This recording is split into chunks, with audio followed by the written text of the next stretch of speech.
cavia is zo leuk.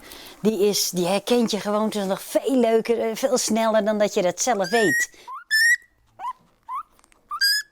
En het is ook het enige dier in de wereld wat zoveel geluiden heeft met zoveel betekenissen. Nou, dat prrrr, moet ik nog voordoen ook? Ja. Dat prrrr, dat betekent van kijk mij eens, ik ben zo'n mooie man, kijk mij eens, ik ben aandacht trekken.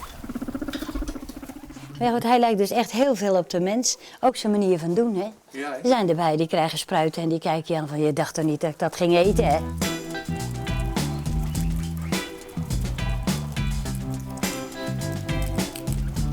Dit gedeelte zijn de oudjes, het rusthuis, bejaardencentrum. En het geheel is eigenlijk gewoon een cavia-asiel. En die blijven dus hier en die worden niet meer uitgeplaatst. En die kunnen mensen voor een klein bedrag kunnen ze hem adopteren, hem of haar.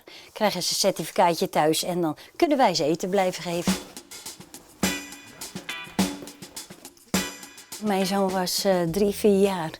En toen kreeg hij een caviaatje van een vriendin van mij. Die had 3 babytjes. En toen zei ik, nou, dan moet je er 1 bij doen, want anders vind ik het zielig. En inmiddels zitten we bijna ruim 30 jaar verder en is dit ervan gekomen.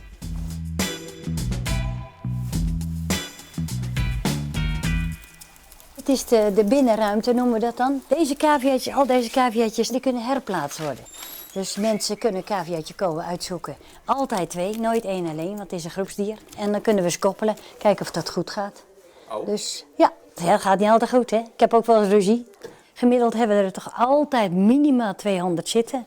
En we hebben, zeg maar een halfjaartje geleden, hadden we er alleen in deze ruimte al 410 zitten. Dus toen zaten we eigenlijk supervol. Maar het valt dus nu nog mee, 240 ongeveer. Dit is de ziekenboeg, deze zit er te wachten. Deze, als het goed is, worden deze van de week gecastreerd. Dit is buiten het dorp, het caviadorp zelf. Maar ze binnen het doet. Nee, het is helemaal te nat. Het heeft zo hard geregend de laatste dagen, dat het veel te nat is. En anders worden zij ook nat en dan krijgen we zieke cavia's.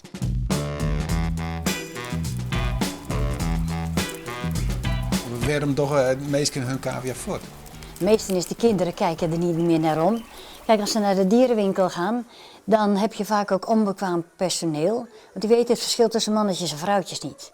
Dus wat gebeurt er? Ze zetten ze bij elkaar en dan komen ze met 1 caviatje en dan krijgen ze er 4 of 5. En zodoende krijgen wij ze dan ook weer, want een caviatje kan bevrucht worden, een vrouwtje vanaf 6 weken. En dat mannetje kan vanaf 5 weken bevruchten. Dus laten ze dat vrouwtje bij de moeder, dan is die ook weer bevrucht. Dus wij zeggen niet bij de konijnen af, bij de cavia's af.